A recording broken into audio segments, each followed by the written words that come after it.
guys, ito na ang aking ginisang sardinas with malunggay and bean curd. Ayan guys, yummy. Ang sardinas, ang malunggay ay healthy. Ayan guys, luto na.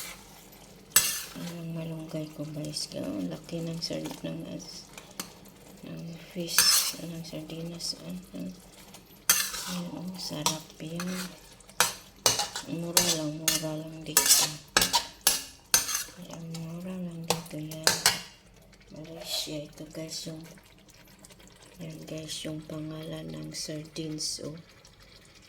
Dalam sus tomato. Yan, malaki siya, mura lang. Yan na brand.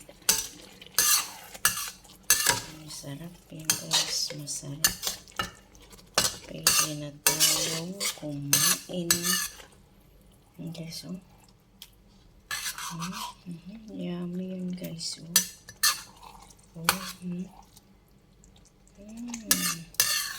Sino ang makarelate nito? Ang mga Pilipinong mahilig kumain ng sardinas at malunggay na kagaya ko.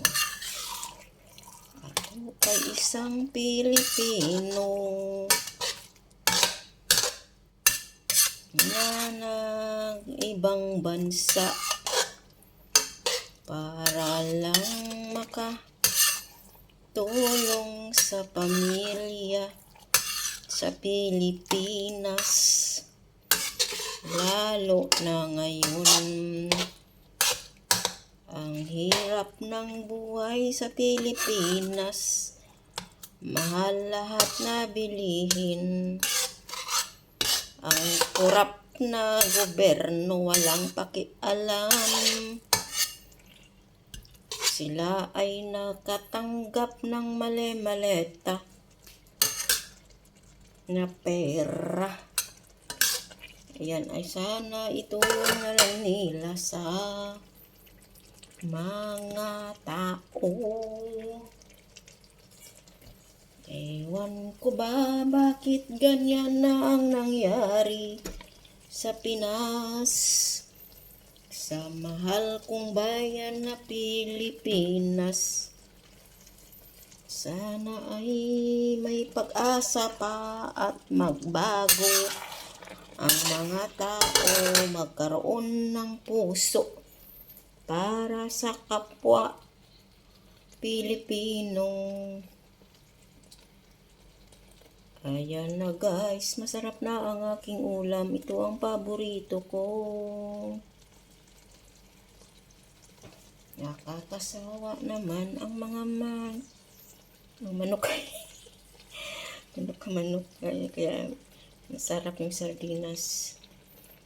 Sarap yung sardinas. Paminsan-minsan lang to guys. Ayan guys. Thank you sa inyo. Sana magustuhan nyo, manood kayo. At mag-like, mag-subscribe. At sana huwag kayo ma-skip sa ads para kumita naman ako. Yan lang guys. Salamat. Babu.